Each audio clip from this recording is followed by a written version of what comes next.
And welcome to the show, everybody. My name is Kevin, and you're listening to Positive Talk Radio. And there's Michelle. Michelle, we've got a really cool, wonderful guy that we're going to be talking to today. So, who is this wonderful man?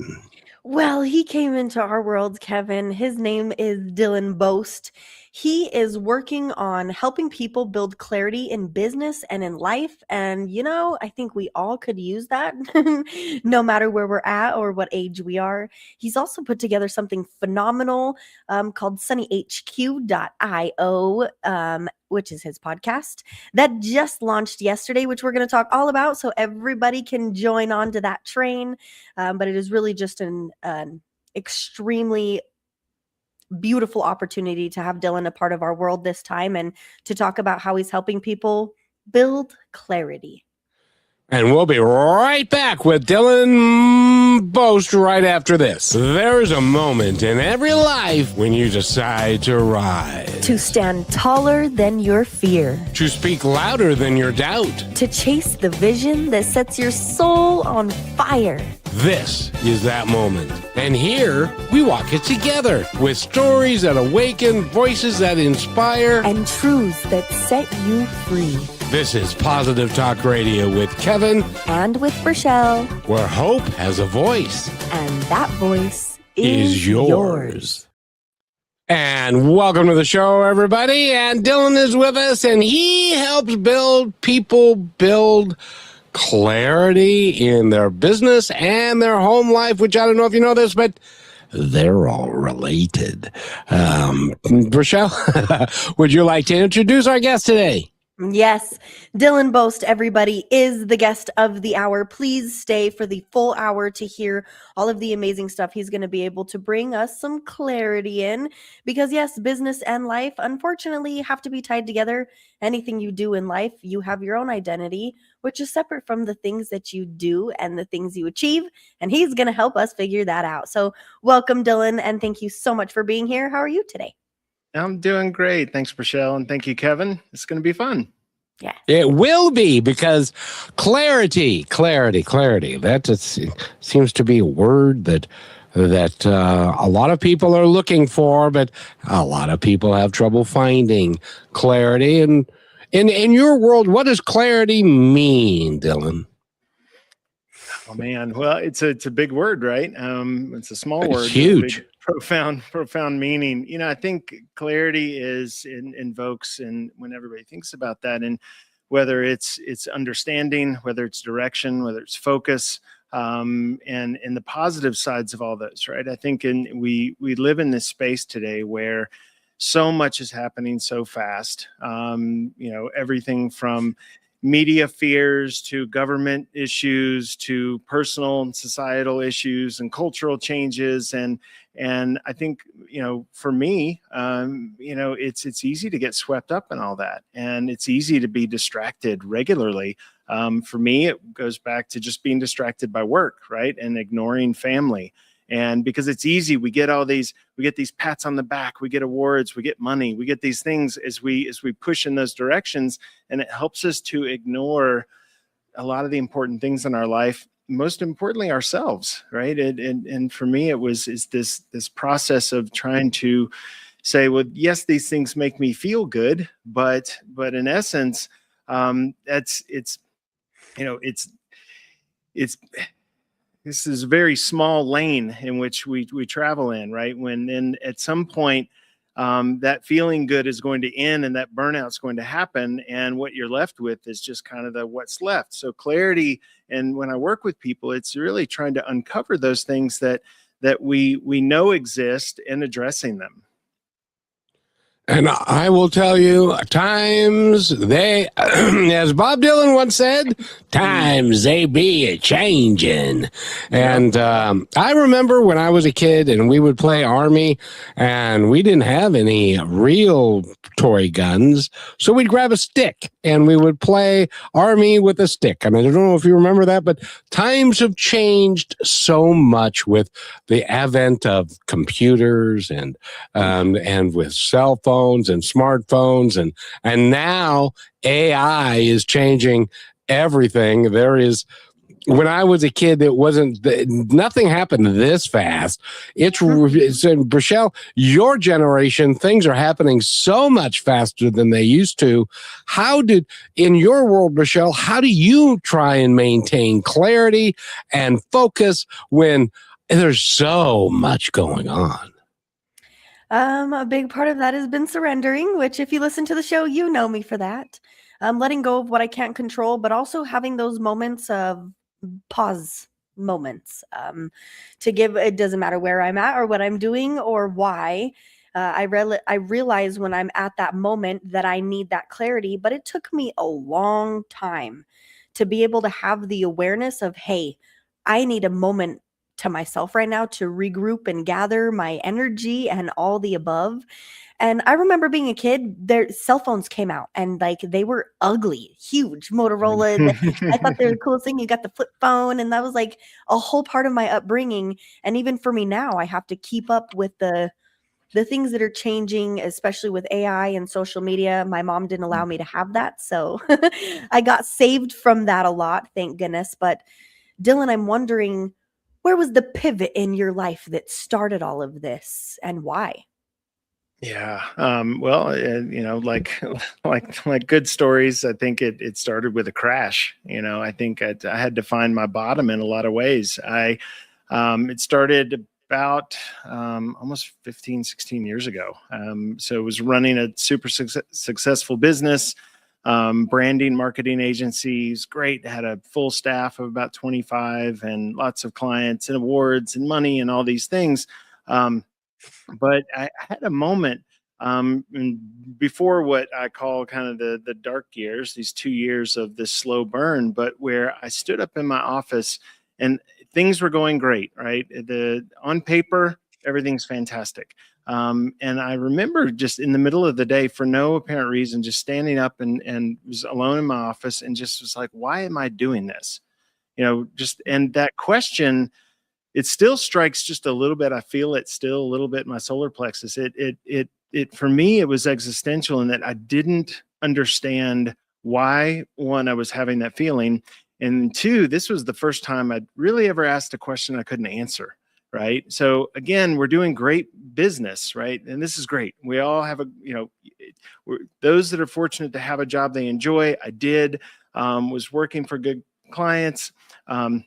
Great relationships, but I still couldn't figure out. I was like, what is the purpose of this? So in 10 years, no one's going to care about the things I'm doing. No one's going to care about that logo or that website or that ad campaign. No one's going to care. And that drove into me this kind of this wedge of separating what I was doing all of a sudden with something, and I didn't know it at the time, but internally that was a misalignment, right? It was, if I were somebody else, that life could have been wonderful. But for me, I couldn't, it was out of coherence with who I was, and I didn't know how to deal with it. And then that led to drinking too much. That led to ignoring challenges. It was right around 2008. When the real estate market crashed, and financially that hit us pretty hard. Our agency was built to in an organic way, and we'd done a good job up until that point of being insulated. But man, this one hit us hard. We were left with not receiving about a third of the revenue of that year, and I made poor decisions. Man, I didn't lay people off. That the idea of that was horrible, right? The idea of I need to go to the staff and say it's for the better of the organization. I just didn't do it. And so we carried a lot of debt, eventually drove that into the ground. It ended badly and ended really badly for my relationship with my family. So it was, fortunately, I survived that and our family survived that. And it's actually made us incredibly strong. But that's where it started with this. Unfortunately, I didn't read the signs and try to exit it safely. When I really think about it, I've talked about it before. It's interesting. I don't recommend this method to anyone. For me, it was kind of ostrich head in the sand. Maybe it'll be okay. Fingers crossed. It's not. If you feel like that, get some help, talk to somebody. I had plenty of people that would have helped me, but I just chose to, maybe we can make it through this. And we didn't. And that led to a personal bankruptcy and all the fun that includes. And so really that was the beginning. And from then is when I, started to, not in big chunks, but like you said, and I love what you said, it started for me with the pause too, right? It started with really sitting with what was happening and then trying to figure out not how to make this better, right? That's too hard. When you start to look at, it's kind of like saying, well, I want to graduate college. You can't take that in one chunk. You have to do it one day at a time, and sometimes 1 minute at a time. And the only way you can really accomplish that, I found, is like you said, that pause is where it starts. That pause leads way to awareness. That pause gives way for responding to things instead of reacting, and a whole host of tools that you begin to build on that then helps you, like I've written in this book, that helps you remember who you are. And that's really the key is really getting back to remembering who you are, what you really value, and then choosing a direction, just a direction that takes you there. Not that gets you there, but the direction that takes you there. Right. And I love that. I want to point on that. Kevin knows all about, we talk much about the acceptance in that pause.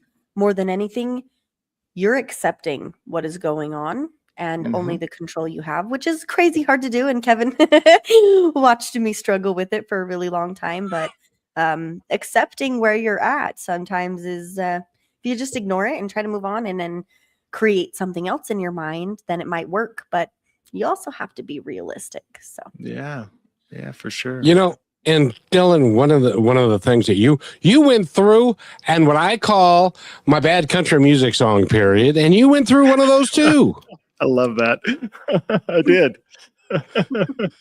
And it's like your business died, your bankruptcy, and all that stuff, and then you were enjoying the medication of choice. Do you remember what that was? Medication of choice. I think it was getting to know myself. I realized at 40 or 42, I started to really realize who I was, and not who other people wanted me, but what I was. And is that something that oh, go ahead, Rochelle. I just have to say, I'm tying back in my own realization now I love how you answered that, Dylan, because when Kevin asked that question, I thought of, in my own way, it was alcohol. And I was convinced that people liked me better when I had been drinking. I was happier, I was bubblier, I was this, I was that, blah, blah, blah. And I was convinced that everybody liked that version of me more, and she was better, and she destroyed me. And for you to answer that question in the form of finding yourself was just probably one of the most beautiful moments I've ever experienced here. So go ahead and continue what you were saying. Well, yeah, I think, for me, it was, I get asked this question a lot. How do you change? And, what I saw in the world of, go to manifestation route, early on, you hear all these things about we can manifest, and we can. And the reality is we can. How I really learned that is I manifested all of that bad stuff, right? I was pre that time. Again, great life. I have a fantastic family. I have beautiful children. And I, though, in the back of my head, somewhere was like, something's going to happen. Something bad. Someone's going to die that's close to me. Something, I couldn't put my finger on it, but that other shoe's going to drop, right? So when it did, what I knew, I didn't take from that. I didn't go to the route of, oh yeah, see, it happened. I went, oh, well, if I can manifest that, the other side of that coin is I can manifest beautiful things. And I took that in the darkest time, which was really cool, is to really say, things were awful, right? It was, we weren't on the street, thankfully, but that close. And to reality is I looked at it, and I didn't know how to get there, but I knew in my heart that at the end of the day, if I could do all that, then I can flip that around and do incredible things if I just put my energy there. And so that was the thing, is that awareness, really made something awaken me that drove me to taking that next step to stop drinking. I went to a few meetings. I was like, you know what? it's not really right for me, but I know those things are great. I took those principles and applied them. It was just like, I'm just not going to do this anymore. It's not good for me. It definitely helps you. You know, you want to forget your problems, drink. We see it all the time on TV. It's true. And then you create more problems while you're drunk. So when you wake up. Yeah, but those are tomorrow, right? Well, it's almost so good. I love that you experienced that too, Dylan, because it was that, I don't know what the switch was for me, but it was just this one day of like, I was almost disgusted by it. There was no craving at all anymore because I realized that I was choosing that as a damage point. Yeah. No, you're right. I'm glad you found that, because it's if more people would, I mean, people ask me, what can you do to be healthy? I'm like, man, just quit drinking and drink fresh water. I mean, if you make those two changes, you'll see amazing things happen in your life. It's amazing. Yeah, but Dylan, there's a reason why there are 3 aisles of wine, and there's 2 aisles of beer, and there's a whole bunch of liquor and they're right there in the middle of everything, so that you can't go into the store and then leave the store and not touch any of that stuff. We make it so expensive here that it's not worth it. That's true. But it gets you in more trouble. And God made alcohol for a reason, right? We have free will. That's right. And by the way, and I want to introduce Samuel to you, Dylan, because he lives in a place where they don't have any alcohol because they don't have any money. But Rochelle, it's strong. Hi, Samuel. Thank you for joining us in. He says, hello, Team Positive Talk Radio Show host, Brother Kevin McDonald, my sister, Ambassador Rochelle, and your guest, Dylan Bost. Receive warmest greetings from Kaiberia Restoring Hope Center, based in the slums of Nairobi, Kenya. Thank you so much for bringing us this wonderful and inspiring program. Truly a favorite for many of us here. Be richly blessed, team. We deeply appreciate you highlighting our weekly feeding program. No child goes to bed hungry. Your support means the world, I'm guessing, he said. And together we're one, together we're strong. Samuel, I love you guys so much. And thank you for being here. This is definitely a good show to take some tips and tools to use for you, your team, and the kiddos. And Dylan, one of the things that we do is we do points to ponder, and I've got one. Rochelle, do you know what I'm going to play? I just happen to, I think. Well, we'll see how good your radar is at the moment. But Dylan, this is for you. Here's another point to ponder by Positive Talk Radio. A sailor in a storm once battled waves so fierce they nearly sank his ship. He discovered storms, they don't last forever, but strong sailors do. Life will shake you, test you, and even try to break you. But if you hold steady and keep moving forward, the skies will clear, and when they do, you will see how powerful you have become. You are listening to Positive Talk Radio, where stories of hope come alive. And welcome back to Positive Talk. My name is Kevin. Rochelle's right there, and Dylan boasted with us. And I got to tell you, Dylan, I was 42 as well when I had that thought. Why am I here? What am I really here to do? Because I didn't feel fulfilled. And I'm willing to bet that in the work that you're doing now, at one point in time, almost everybody that you come in contact with says the same dang thing. Why am I here? I just don't feel it. And I know you went through that, and you came out the other side like that, like the storm, like the sailor, and it cleared, and now you are a completely different person. I got to ask you, does your wife say, boy, Dylan, you're a completely different guy, and I like this one a whole lot better? She has. I think she likes to keep that a little close to her chest, you know. Every once in a while there's like, you know, and I mean it definitely, when you know, it's interesting when you have been you know, at times a big asshole, you know, when you've had that coat on, and then all of a sudden when that doesn't happen in the same scenario, it's, you know, it's at those times when it's, you know, you get that little, hey man, you handled that really well, or wow. And so, yeah, it's fun to hear, and it's neat because I see it, you know, I feel it. And that's the beautiful thing, is to really, when you have something modeled for so long, and, you know, so many of us grew up with, you know, whether it's parents, grandparents, aunts, uncles, or just friends that model one way. And then all of a sudden for me, when I would see a different way of being in other people, and I go like, oh, I didn't even know that was possible. I didn't know you could answer a question with compassion, with patience. I didn't realize that was actually a thing that I could do. I thought that you had to be terse and snappy, and so yeah, it's interesting when that comes up. I do get a little positive reinforcement, but not too much. Dylan, I have to ask you too, because I expressed this to Kevin and not many people know, but it was almost like people were starting to see me changing before I saw the change in myself. And that's how I noticed. And it is so big about what we have around us because sometimes you don't need to use words. I'm wondering if you ever had a situation where you didn't react and people were like tense around you because they were waiting for the reaction from you and never got it. And then we're just like almost anxious and kind of confused. Did that ever happen that made you realize, whoa, I just did it? I think so, especially with kids, right? I mean, they're a best teacher. Man, you want to learn something, just go hang around your kids, right? I mean, anybody with kids knows, the reality is, you're going to get asked the same question 90 times, right, in a single day. And the way I looked at that is, that's an opportunity because, man, I'm going to fail 80 of them. But that 81st time, I'm going to get it right. And then they are, like you said, it's kind of interesting. They kind of walk away like, what just happened?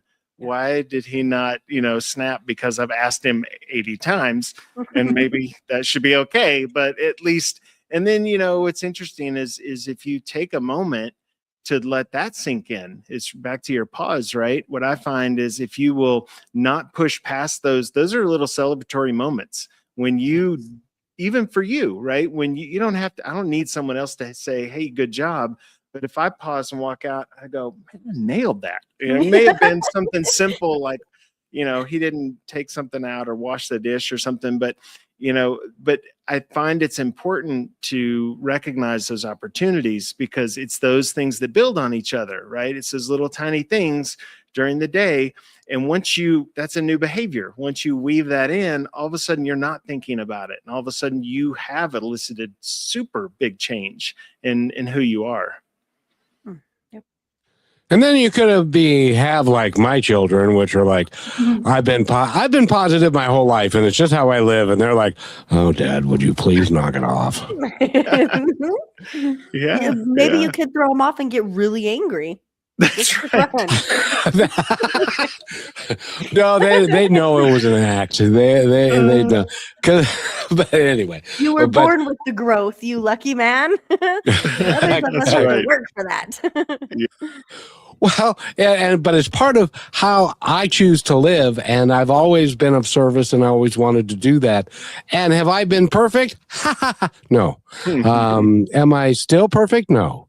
Just ask Purcell, right, Purcell? Almost. Almost.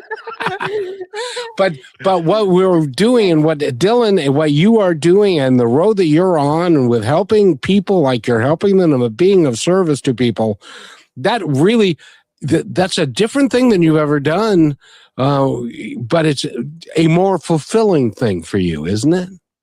It really is. It has finally answered that question because even when I rolled out of that agency life and I decided, well, what are we going, what's my next venture? It still was technology. And so I had the difference was, it's not really in a service oriented, we do WordPress hosting for businesses, but I built the company in a different way to fulfill that part, right? I built the company not, in a singular way where I'm only focused on the company. I designed it in a way so that I wouldn't be working 10, 12 hours a day. And now in that company, my responsibilities are 2 or 3 hours a day. And so the idea was give myself more time for family, but then flash forward to now. Absolutely. Over a year ago, when I started writing, the book came out of me doing some deep investigation of what has brought me the most joy in the past few years, past 5 years? What activities? And I worked through almost kind of a brand process, right? In asking myself the same questions I'd ask people about businesses and organizations, and dug out of that. And the result was not just a book, but a program and different coaching ideas. And because I have found that, it's something interesting when we can start to relate the things that we've been through and start to find the commonalities and find the patterns. In the beginning, I thought, no one's really going to care about this. But the more people I talk to along the way, like you said, you find out you're not the only one. And more important, there's a lot of power in not just listening to others, but connecting with them and helping them not feel alone in their endeavor, right? That you're not the only person who's ever had an alcohol problem, or who's yelled at their kids, or who have run from their problems. That alone is a huge power. And that sits at the core. Yeah, it's super fulfilling to be an open book and say, hey man, this stuff sucked, but you can get through it. And then and I've seen just amazing changes in people in very short periods of time when they do accept, when they surrender to what they've been through. Once they acknowledge it, and once they can talk about it, it's really wild. And so it's a beautiful opportunity to be there and just help people see that in themselves. Well, and Dylan, I love it. Hold on. It's my turn. I'm going to talk. Because I want to bring you in on this, Michelle, because you've got such a beautiful explanation about surrender. And that's what ultimately that's what you have to do, or what you could do if you chose to, because you're not going to be, well, explain it. Yeah. I say, Dylan, that in surrender, you find that you've gained full control. And I say that because you're surrendering to everything outside of yourself, and you are realizing that you are in full control of only you. And thank you for cutting me off and saying that, Kevin. That's very important because I wanted to follow up with that about validation. And I've recognized even in myself and through other people going through this journey that in all of that we're talking about, there's this moment where you start validating how you're feeling rather than trying to avoid it, run from it, or be upset with it and change it. Don't you have to validate yourself so that you can properly change those things the healthy way, in the surrendering, rather than just being like, because I'll tell you why. Because at first I didn't validate anything. I was just like, oh, okay, well, I'm not going to do anything then. And so I kind of took it too far to left field. Yeah. Well, I love what you said, because you nailed it. In that, when I learned at that same period of time that, not just that if I can manifest the bad, I can manifest the good, but the other part of that is it's truly powerful to learn. Once you stop looking at why are these things happening to me, what's the message I'm supposed to get, and what should I do? Once I really said, oh, all this stuff is happening that I don't have any control over. The one thing I do, to your point, I got control over me. I can choose what I want to do rather than sit and see all the things happening. I can choose a path, and there's a lot of power in that. And so, yeah, I think once you can start to then validate the pieces of that and start to understand the things that aren't yours, the things that, whether it's your partner or your parents or the people that you work with, in not taking on all of the things that aren't yours and assuming you need to fix everyone else's problems. That's an epidemic today. I see it all the time. It's like, and honestly, I'm to a point right now in my life where I can't suffer fools in that environment. When I talk to people to go on and on, I'm like, what are you going to do about it? That is not yours. And because in reality, it's like, this is a waste of our breath to sit and talk about what those people are doing, what my neighbors are doing, and what my parents are doing. If I can help my parents, that's great. If I can't, they got to figure it out themselves. But, if they want me, that's great. But if not, and the reality, and then not to then assume that we need to take all that on, because all that distracts us from simply, working on ourselves and making our path better. And Kevin, what are those 3 words? Let it be. Let it be. Yeah. That was the The spark. gospel according to Paul McCartney. Just let it be. Yeah. Because you don't have any control. And by the way, you are, and I love your opinion about this. I think that you are doing other people a disservice when you try and control them and tell them what they should and should not do. And you can tell them, I'm here for you. I support you. Do what you feel is right. But they've got to make that decision all by themselves because you can't make it for them. Yeah. Which is, by the way, one of the hardest things to do, isn't it? Oh, yeah. Yeah. It's one. And I learned that, I think we talked a little about this on that pre-call, but, I've spent a lot of time in the plant medicine world. And one of the things I learned right off the bat had absolutely nothing to do with plant medicine, was just being in space with these people is in those groups. One of the most amazing things I learned is someone sitting across from me, right? And just asking me about my life. And maybe I was talking about something and they just sat and listened. They just held space. Maybe I was having a really hard time, again, not even in ceremony, but just in, there for the weekend and having some discussion. And that was another moment when I realized, like, that's an option. You just sit, and how cathartic it felt to get to express myself with no judgment, right? They weren't trying to fix it. They know they can't fix anything. And you're absolutely right. The importance of us just being witness to the people around us and them feeling, not hearing, right? But them feeling that this person is there for me. That's healing. That is beautiful. The rest of the stuff, it's just noise, right? I mean, because at the end of the day, like you said, I can't fix their problems. And in reality, even if I went through something that's exactly like what they're going through, I even argue in that moment, at best, that's some wisdom I could pass on to them to maybe try this thing. And that's my whole approach with the book is I don't profess to be a guru, a sage. I don't profess to know the answers. I know the answers for me.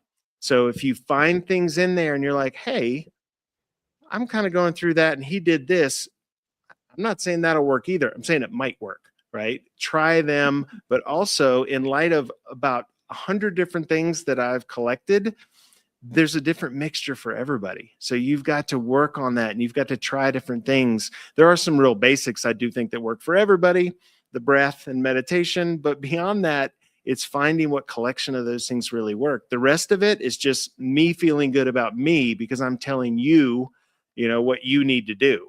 But you're not going to receive any value from that. Do you remember the movie When Harry Met Sally? Yeah. The cafeteria scene? Yeah. When Meg is doing a fake orgasm thing because she's showing Billy that it can be done because he doesn't think that women do that, and then I think they do that all the time. And then the lady down the row, when the waitress was taking her over, her order, and she looked at her and said, "I'll have what she's having." What happens is they see who you are. They see who you are now, and then they say, I think I want to have what Dylan's having. Yeah. And by the way, this gentleman says hello. Hey, Dad, love ya. Thank you for being here. There's so much that people can learn from you, Dylan. And when we come back from this break, I really want to talk about getting this book out and in front of people and some of the things you go over. Because if Kevin did it and you are doing it and I am doing it, it's possible. Mm-hmm. Yeah. If I can do it, it's anybody can do it. Trust me. That's right. I have no illusions. And we're talking with Dylan Bost, and we need to take a break, and then we will be right back, and we're going to talk about the 7 mirrors. It's on its way. It's not here yet, but I did want to mention also, you say something that is just there about remembering. And we have forgotten more about who we really are. And when we take the time to remember that we're part of the global community and we're all connected, and I would love to talk about that. But Prichelle's got a question before when we come right back. So we will be right back. And by the way, be self-compassionate to yourselves, would you please? You're listening to Positive Talk Radio Network. We're on a mission to entertain, enlighten, empower, and educate through inspiring music, dynamic conversations, and yes, laughter. Join me, Kevin McDonald, and Brashelle as we declare our freedom from hate, division, and fear and celebrate a better way of living. Go to positivetalkradio.net to find out more. Why is it, do you suppose, that we are our own harshest critics, maintaining a standard for ourselves that we would never demand of a friend? We mistake self-criticism for discipline, but real growth requires a different environment, one of self-compassion. When we quiet the internal judge, we find the clarity and the energy we need to actually improve. True strength begins with the peace you make with yourself.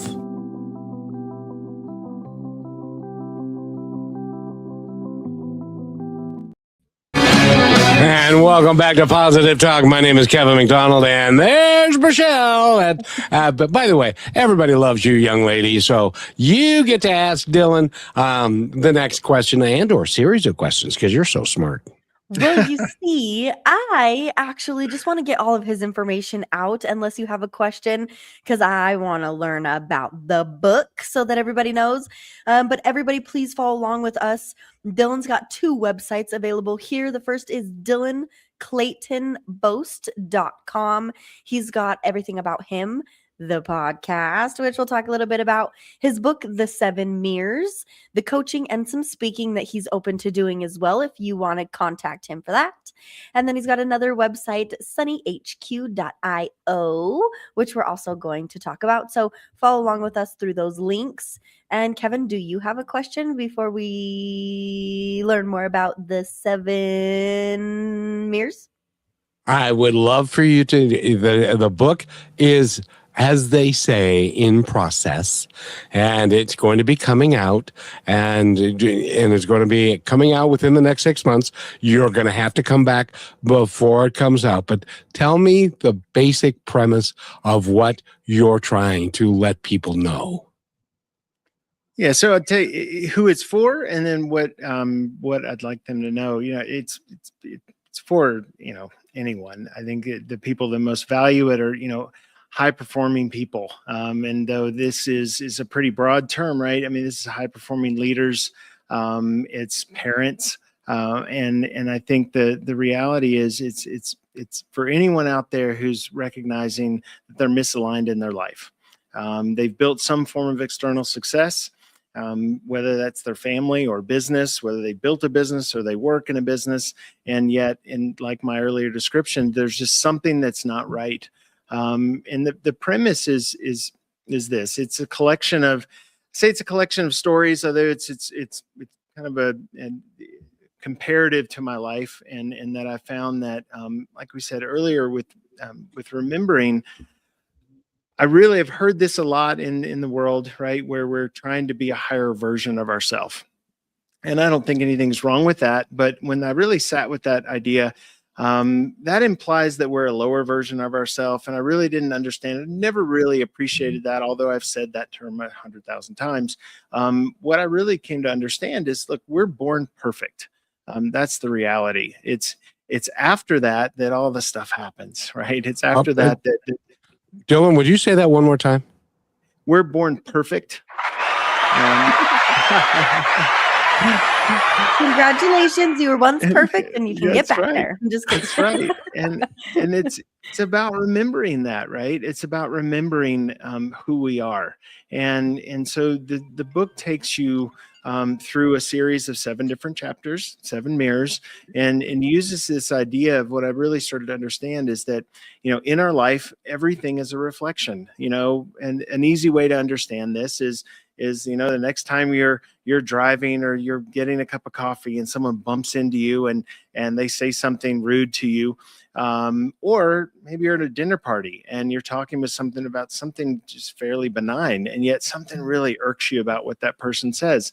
The reason that's happening is they're reflecting some behavior, some mannerism, some part of their personality is reflecting who you are, who you think you are, and you don't like it. And so you're essentially in that reflection, you're seeing that, and of course it's turning you sour. And so what this book does, as I started to really think about that, is that's not just present in people, it's in situations, it's in our life, it's in nature, it's all around us. And it's by those things that we can learn a lot about ourselves. So it folds in that idea into 7 chapters, things like the storyteller. You're not your story, you are a storyteller, right? So the idea is that when you release, this story, and many of us, I did this for years, right? How many times have you sat in a bar and you're talking about all the things that, when you're 40, you're talking about all the things in college, right? Maybe you get a little bit older, maybe you're still talking about all the things in college, but you're talking about your past. And the more we talk about our past, the more we bake that into who we are today. Mm. The sad thing is, Dylan, and a lot of times the past that we think we led isn't even close to the truth. Right. Yeah. And half of it we made up, and or somebody else made it up about us, and we took it as gospel because I don't know, maybe that did happen. And so, but we do that, and so. But I love the fact that you say, and you're right. We were born perfect, and then so much of our lives, people tell us, "Hey, you know what? You ain't so great." Yeah, Well, you got this problem, and you got this. You're too fat. You're too short. You're too tall. Yeah, you don't have any hair. Darn it!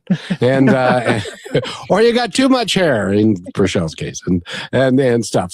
So I love that, and being the reflect. Oh yes, dear. I would love to get this out. Kevin, I heard our point to ponder differently than I ever had before, and what you just said sparked that. In a part of what you said, it's we mistake discipline for being too hard on ourselves, type of thing. How you phrase that. How do we be careful of doing that? Because I think it's easy to fall into it's this not doing enough, and that discipline being pulling the strings a little too much. Like, how do you give yourself that space when you're trying to work on making all these changes? Especially for me, Dylan, because I realized that I wanted to change damn near everything about who I was, my whole life, everything. How did you give yourself the grace and the space to be willing to have time to do that without it just being like, okay, we got to get it all done and understand it all right now? Well, yeah, I think part of it was I was forced to. I think that had I started earlier, maybe that it would have been a little bit more difficult. At some point when you hit that bottom, there's only up to go. Now, I was definitely, to your point of being in a hurry. It's like anything else, right? I want 4 years of education. It's going to take 4 years. I got to take it one step at a time.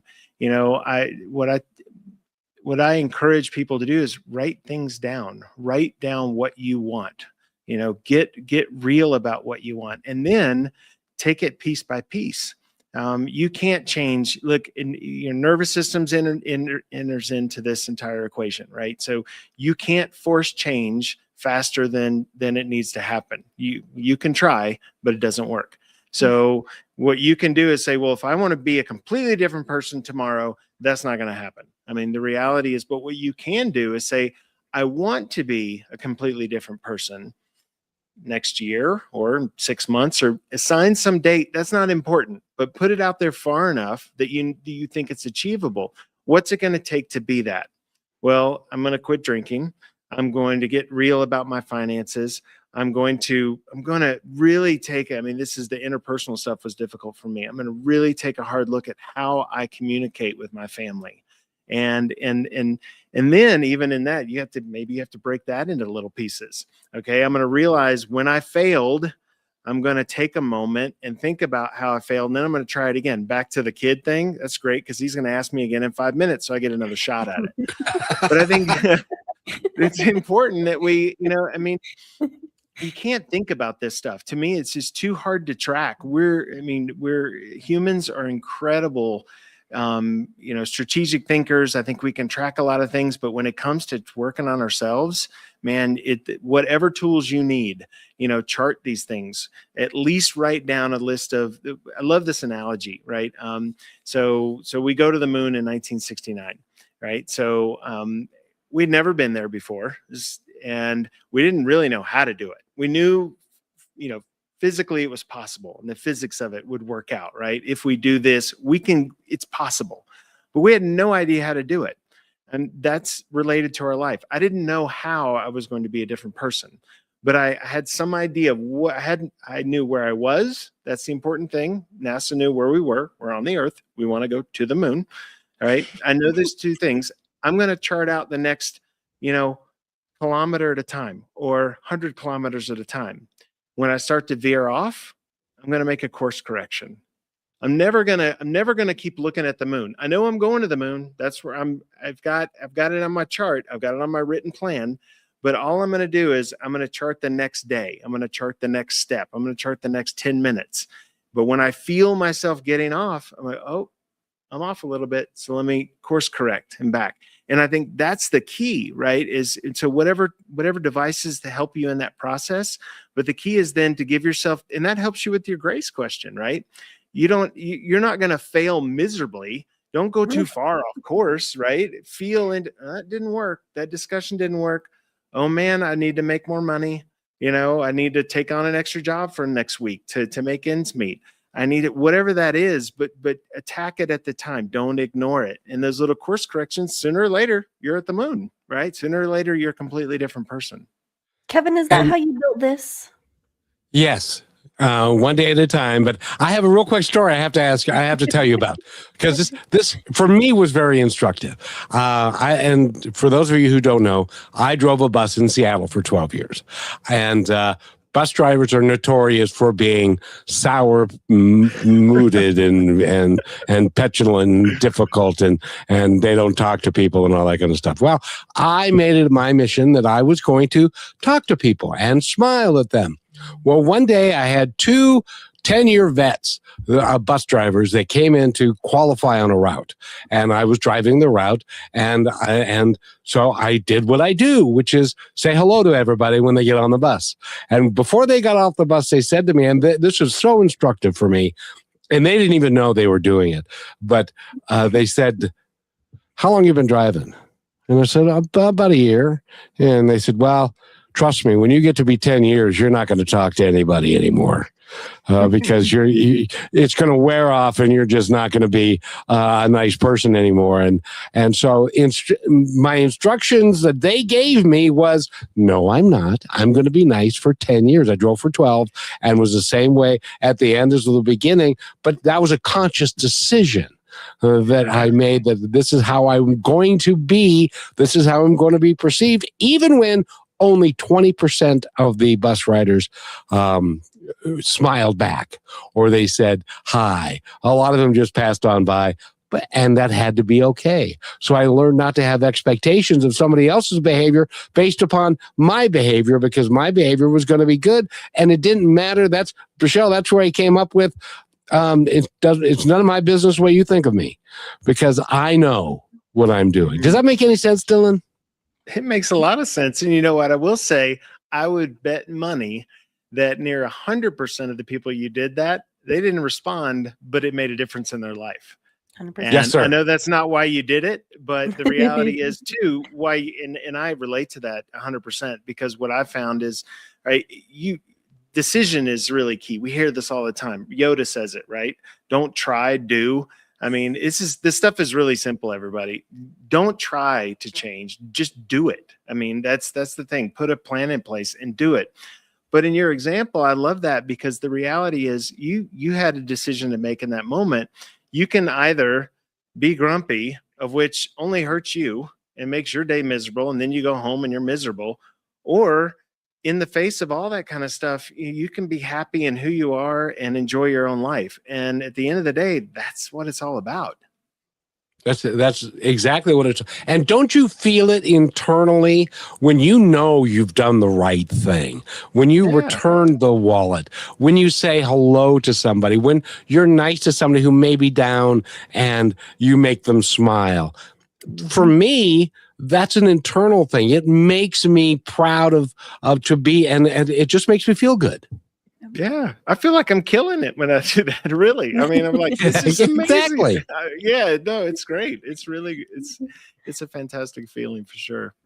And a lot of people don't. Well, I hate to say a lot of people, but there are people that just don't feel like that's even possible for them, and that's why you need. When the book comes out, you need to buy the book. You need to talk to Dylan. He does speaking. He does coaching. If somebody wants to work with you, how do they get that done? Easiest thing, just go to the website. All the information's there, my contact information. So that's just DylanClaytonBost.com. Super easy. Perfect. Perfect. That's Dylan with a Y, everybody. Yeah. And you honestly, I've done a pretty good job of being searchable. You can't search Dylan Bost and not see more pictures of me than you probably want to see. Good. G-rated pictures, just to be sure. You're a good looking fella, and you got a nice smile on your face. And by the way, I have got to play this and you know what I'm going to play, Rochelle? Yeah. Tell them what I'm going to play.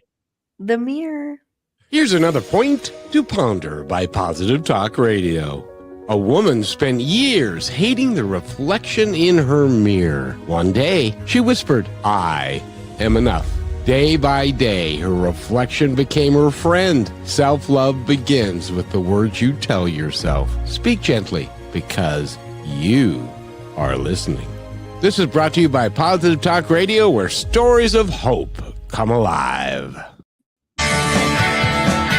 And welcome back to Positive Talk. I just had to play that in honor of Dylan because I firmly believe that the things you tell yourself matter. Do you agree with that? Yeah, 100%. I was just talking to my son. We were looking at moving into this new house, and he had a desk that sits right up against a mirror. And he said, "I don't know if I can sit here." And I was like, "Dude, that's great. You're sitting, you're working, and you just look up literally above your laptop and go, 'Man, you are beautiful.'" He said, "Dad, I can't do that." I was like, "Man, I'd do it all day, just all day." It's so important, right? I mean, that's something to work on. No matter what you look like, who you think you are, the reality is you've got to get and talk kindly to yourself. Be compassionate with yourself. It's a building block for everything else. It truly. I was going to say something totally inappropriate, which is okay. I'm going to say it anyway. Which is this: if everybody walked around naked, we would see that there are very, very few perfect people. Everybody's got something going on, and so accept your imperfectness as a badge of honor. At least that's the excuse I use. What do you think, Rochelle? I think it's great. I was just thinking about how you and Dylan too were talking about there being those people and those times. I just went through this, Dylan, where it was like everything was so good and I was waiting for that other shoe to drop, and I realized that I created that shoe. It didn't have to be there in the first place. And now when things come in to test me, it's almost fun. Like everything is more enjoyable, whether it's nothing is really positive or negative. It's whatever I make of it, right? But in times when I bet Kevin, somebody got on the bus and when they had an attitude, it like almost like fired you up because you were you knew that whether they were willing to show that you had made that difference or heard you or not, that there was going to be that next person and the next person and the next person that would be like everything every day is an opportunity for growth. And that is so exciting. Yeah. It's huge, right? No, it's huge. Dylan, I have to tell you, there were more times than I can count where somebody would get on the bus and they would tap their thing and they'd start walking by and they'd say, "How you doing? Nice to see you," or something like that, or "Hey, how are you?" And I can't tell you how many times somebody would stop, turn around and say, "What did you say?" Yeah. I said, "Have a nice day." They're probably like, "Ew, this man is too happy for me." You want to talk about defanging somebody who's got their fangs out ready to go. That was a great, and I got the biggest kick out of it because it was like, oh, you need to have somebody help you because your life today is miserable. But that taught me that not everybody can have a great moment every time, and you have to give yourself and you have to give other people grace and just I don't know, let it be. Yeah. Well, no, Rochelle, I love what you said. Because then you're wanting to shine your light when you do see the darkness and you're not absorbing into the darkness anymore. Does that make sense, Dylan? Yeah, totally. No, and I wanted to say I love what you said about, those moments when life challenges you. I'm not going to say I look forward to those, but when they happen, what I know now is that is the extreme opportunity to grow. Okay, here's the deal. If our lives are perfect all the time, we're not going to grow, right? That's a level of stasis. We're not going to get beyond anything. When things happen to us, how we learn to respond, how we learn to internalize, how we learn to let go, how we process that in the moment is the opportunity for growth. And if you practice that, I've found you can feel it. We had an extremely challenging week last week. I got back, just as a nutshell, got back from the States, and I've got my mom is caring for my stepfather with Alzheimer's, and we're working through that process. We get back and our power goes out here for almost 3 days. Super challenging. Power goes out here. The water doesn't pump. So we're living in a very expensive tent. Food goes bad, all the things, and it kept piling on, a number of things. And it was funny how in that moment, my wife and I, of course, are depending on each other, and we talked a lot about this. And I was like, this is the point where we give ourselves grace. And for me, I was like, if I'm going to talk about when it hits the fan, you don't fly off the handle, then I got to practice this, right? How important is this to me? Well, it's really hard and this sucks. But at the end of the day, I know the power's coming back on. I know these challenges in my life are going to change. And so the important thing, and two, in that moment, I was like, man, now I know when the next thing happens, like my resilience is growing, right? My nervous system is able to, I'm not going to freak out when the smallest things happen. And when you really start to get a hold of that, it's important, because then you do, when it does happen, what I found is you don't immediately react to the, oh man, why is this happening? It's like, okay, where's the message? What am I supposed to learn from this? Okay, I think I got it. I'm gonna go. And that there's a lot of power in that, because you've diffused the fire, right? You've diffused that thing that would typically you'd spiral for forever. And so there's a great lesson in there, is to just recognize that opportunity. And that's what Rochelle was saying, and I want your opinion on this, Rochelle. When she was surrendering, and so she was surrendering control, because it wasn't anything that she could do. In your case, the power goes out. It's not like you can fix the power. You got to wait for it to come back.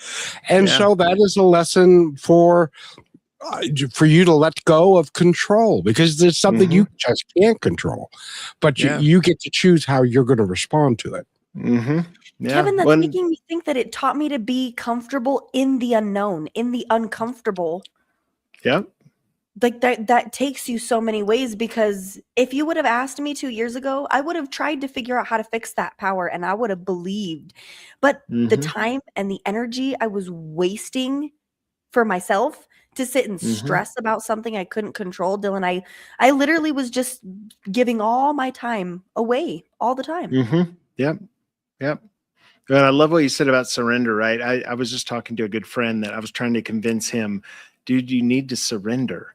And he saw it, like, he saw the other side of it, is like, no, I can't surrender. That's giving up. It's not giving up. That word elicits like two completely, opposite feelings, right? It is not, it's not, I give up. You can have everything. It's letting go. It's this extreme case of, I can't control that thing, but I can control all these other things. And so I love how you term that, because it is beautiful. And Dylan Bost, you are an incredible human being. Do you know that? Has anybody ever told you that? No, I appreciate it. Thank you. You get us so excited. We're like talking over each other the whole time. I love it. I love it. Well, I couldn't wait to come on. I was like, all day, I was like, this is going on. Everybody be quiet. I live that you're living in an expensive tent. That was fun. Yeah, it was an expensive tent for a while. But you know, the thing is, congratulations, and not only congratulations to you, but I want people to contact you because they need to know this is Yeah, thank available you. for everyone. Yeah, it is. You can have it. You can change your life. I don't care what you. Here's the thing, right? I don't like when people say people don't change, because in reality, everyone on this planet changes every single day. Every single day you wake up, you are a different person. You are not the person you were yesterday. You can choose to be the same person, or you can choose to continue on and find who you are and make your life different. And I'm not going to say it's easy. The principles are easy. The practice is a challenge, but it's available to everyone and it doesn't really cost anything. It's unlike almost everything else in life. Once you learn a couple of principles, it's yours. It's like meditation's free. Yeah, you can pay thousands of dollars and go to meditation camp, but you can also do it for free in your own house, but you got to do it. Yes, exactly. And I love that you said that. Just a thought for people to think of. I shared this on Facebook yesterday, and it's probably my favorite thing I've ever seen on social media. It says, just a reminder that therapy is expensive, but dipping them dogs in a creek is free. Yeah, that's right. That's right. We were doing a music show for a while, and one of the things that she said is she just loved to sit on a rock in the middle of a stream and just putting her feet in the water and letting everything just kind of wash over it and reflecting on life and how good it is and that moment in time, because that's all you got. You don't, yesterday's gone, tomorrow's not here. All you've got is today. Yeah. And Dylan, before we go and start to close out the show, can you please express from your point of view how monumental it's been for you to have awareness of the gratitude in your life? It's been huge. It starts there. It really does start with realizing we go back to that moment, right? That we talked about. And from that start, when you have perceptually, we had things, right? And we weren't on the street, but compared to what we had previous to that, we had very little. But to recognize in those moments, to recognize now all of the beauty that I have in my life is the most important thing. I mean, every morning I get up, I practice, I call them the 3 M's because they're M's, movement, mantra. And in that mantra, right, I'm expressing gratitude. And it's funny how when you do something every day, sometimes you can get kind of repetitious, but I can be honest about this. This morning, even the days I'm tired, right? I have this, it maybe takes 5 minutes, and some of it is I'm kind of scripted. I mean, I say it so often I remember it, but I feel it. And it's important that we get to this point where you are feeling for you what you're grateful for. And I can tell you that's made a profound change in my life from when I didn't think I had enough of anything to when I have almost everything I could ever imagine. The reality is there's not, I can say this, there's not that much difference between those 2 points. The thing is recognizing what you do have, and not comparing yourself to anyone else. You're rich now. Mm-hmm. It's a matter of perspective. As an example, when I get dressed in the morning and I put on my pair of shoes, it's the only one I've got. Mm-hmm. And people go, "You only have one pair of shoes? How many pairs can you wear at one time?" Is my response. Yep. Or be thankful for. I bet you're extra thankful for that special pair, and they feel it. Yeah. I get to have a pair, and there are people like Samuel in Kenya. There are people that he knows that do not have any of those things. Yeah, I know it. So we are lucky. And Dylan and Rochelle's going to close out the program, but I want to thank you from the bottom of my heart for being here. You are an amazing man. Thank you, Kevin. I appreciate it so much. Yes, thank you, Kevin, for allowing us to have Dylan Bost. We've said Bost the whole show. I'm like, it's okay. You'll figure it out. It's spelled the same. Dylan Bost. Thank you so much for spending this time and doing this work, because you were somebody who realized that you needed to ask for help and became that person who is able to help somebody. So everybody keep in mind that we're going to be watching out for his book, The 7 Mirrors, A Guide to Remembering Yourself. So he'll be back on the show to talk about that once it is available. But for now, you can visit his website, DylanClaytonBost.com. He's got everything about him, a way to connect with him so that you yourself can get a little bit of coaching or maybe have him come and speak for you, because we all need somebody good to hear. And did I hear there's a podcast either coming or has started? Possibly coming. Hasn't started yet. That's kind of in the works. Well, when it gets out of the works and into reality, you have to come back and we'll talk about it. All right. Thanks, Kevin. Thanks, Rochelle, so much. Thanks so much, Dylan. We'll see you again soon. And remember, everybody, dipping your dogs in the creek is free. Go try it. And we love you. Thank you for being part of Positive Talk with Kevin McDonald, where stories inspire and voices remind us of what truly matters. May today's conversation give you hope, courage, and a reason to keep moving forward. And just remember, till next time, be kind to one another, because each other's all we've got.